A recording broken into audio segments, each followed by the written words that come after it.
a burning tanker and a fuel storage tank. Last night, drones launched a massive attack. Russian Taganrog.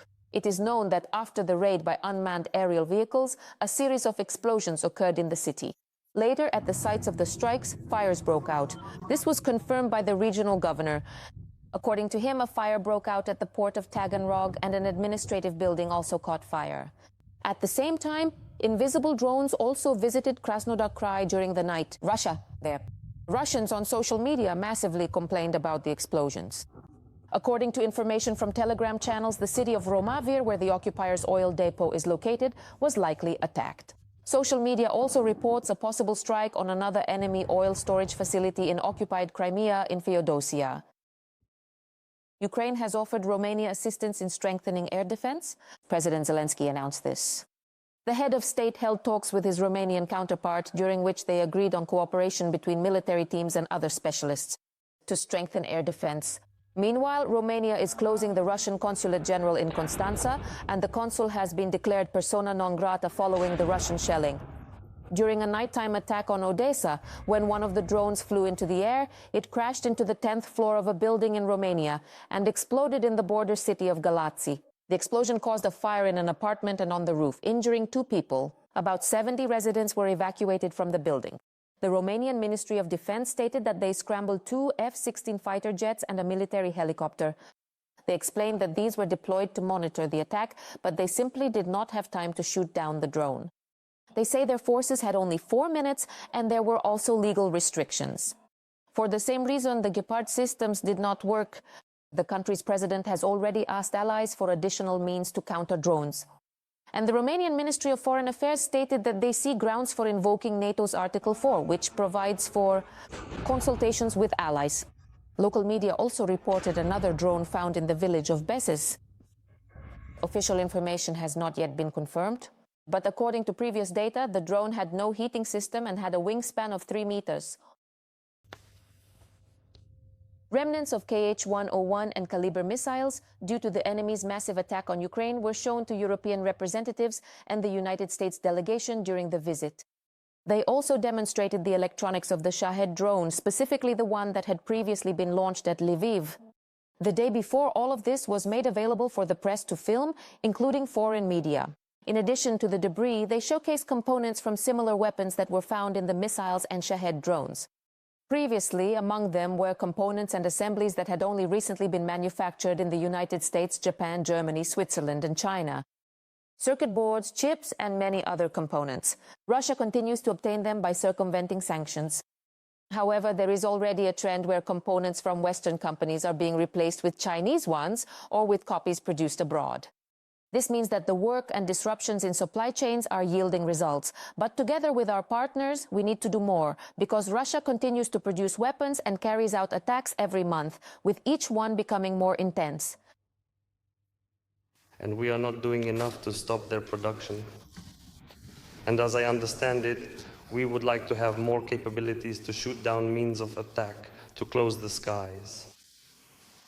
The recent waves of ballistic missile attacks have been successfully repelled, but we urgently need additional and sustained strategic support from our partners in every single one of these critical operational areas. That is, both in strengthening our air defense systems and in the active prevention of any further sanctions violations and the illegal inflow of components. Only Moscow benefits from disputes between Ukrainians and Poles. The Ukrainian Special Operations Forces commented on Poland's sharp reaction to naming an elite special operations unit in honor of UPA heroes. The spokesperson for the Special Operations Forces emphasized that for our soldiers, the struggle of the UPA symbolizes a clear resistance to Moscow's imperial policy and is not intended to offend friendly Poles. The unnamed units in President Zelensky's decree are explained as a restoration of the historical traditions of the national army.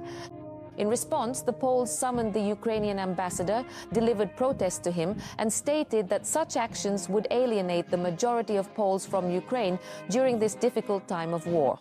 Even more so, Polish President Karol Nawrocki threatened to take back the Order of the White Eagle from Zelensky. This is Poland's highest honor, which Andrzej Duda awarded to Volodymyr Zelensky in 2023. At that time, he noted that the position of the president and the heroic Ukrainian people saved Ukraine as a state. Instead, the Polish prime minister called not to quarrel over the past because someone else would benefit from it. Volodymyr Zelensky himself has not yet responded in any way to the accusations from official Warsaw. Finland has announced a new aid package for our country. The Finnish Ministry of Defense reported support amounting to 128 million euros. The ministry announced that this concerns both the transfer of stocks from the Finnish armed forces and materials produced by the domestic industry. There are no details about the location, methods, or schedule for the delivery of the defense package from Helsinki. They only reiterate that they will support Ukraine. In Finland, for as long as it takes, since the beginning of the full-scale invasion, the country has provided our state with assistance totaling 3,400 million euros. Dozens of launchers, command centers, and bunkers. China is building a giant military base in the desert. Photos and satellite images showing a network of launch pads, radars, and communication nodes were published by Reuters. According to American experts interviewed by the publication, this system is capable of surviving a nuclear attack and delivering retaliatory strikes in response. And the scale of the construction only reinforces that Beijing is building up its nuclear power. The infrastructure in the desert is concentrated around two octagonal structures. They were built over the past 6 years in Xinjiang, just 200 kilometers from the nuclear silos in Ukami, which are the foundation of China's nuclear force. It is interesting to note that in recent months, training and the deployment of a large amount of military equipment have taken place in the desert. This is confirmed by a recent image which shows large tents and camouflage launch pads where air defense system batteries have been deployed.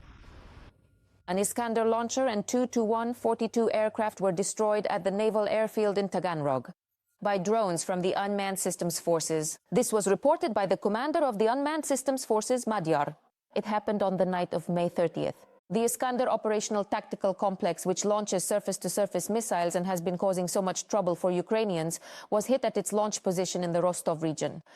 And the strike on the Tu-142s, these are long-range anti-aircraft based on a strategic bomber. It's inexplicable, it's unsafe. Tammy Bruce, the deputy representative of the United States to the UN, called it a barbaric escalation. The latest mass strike on Kyiv. In fact, this is the first reaction from the United States, which appeared in the wake of the shelling on the night of May 24th. The Trump administration did not respond, and still hasn't. Bruce called the attacks against the civilian population disgusting, reminded of the inadmissibility of strikes on diplomatic facilities, and urged for negotiations. There is also no response from Washington to the letter that the president of Ukraine recently sent to the American leader. In it, he openly stated the shortage of interceptor missiles amid the growing Russian missile threats. TSN USA correspondent Olga Koshelenko reports on the reaction from Washington. On the day when Ukrposhta presented a special stamp for the 250th anniversary of U.S. independence, a letter signed by the president of Ukraine also appeared. However, it was delivered directly to the President of the United States as well as to all congressmen and senators. In it, Volodymyr Zelensky writes that ballistic missiles remain Russia's only military advantage. He asked Trump about joint production of air defense systems. And he states directly that there is a critical shortage of interceptors. Deliveries of American weapons under the Pearl system are not keeping up with the new threats. Although there have been no significant delays in the delivery of American weapons, even after the start of the war in Iran. This was reported to TSN by Ukraine's ambassador to the United States, Olga Stefanishina. We have not experienced any serious disruptions or restrictions in the supply of weapons. And for the future, this is not a given. Such interruptions may occur. Everything will depend on how events unfold. As for the military operation in Iran, the Iranian campaign has forced American warehouses to replenish their stockpiles. According to analysts' forecasts, it will take about 3 years. There has been no public response from the Trump administration to Zelensky's appeal. The reality is that the American administration is not doing what it should be doing, while Congress is acting on a strong bipartisan basis. The need for air defense systems is obvious, and I believe that when Congress returns to work, since we are currently on a holiday break, there should be a collective effort to provide Ukraine with what it requires. 2 American lawmakers are currently in Ukraine.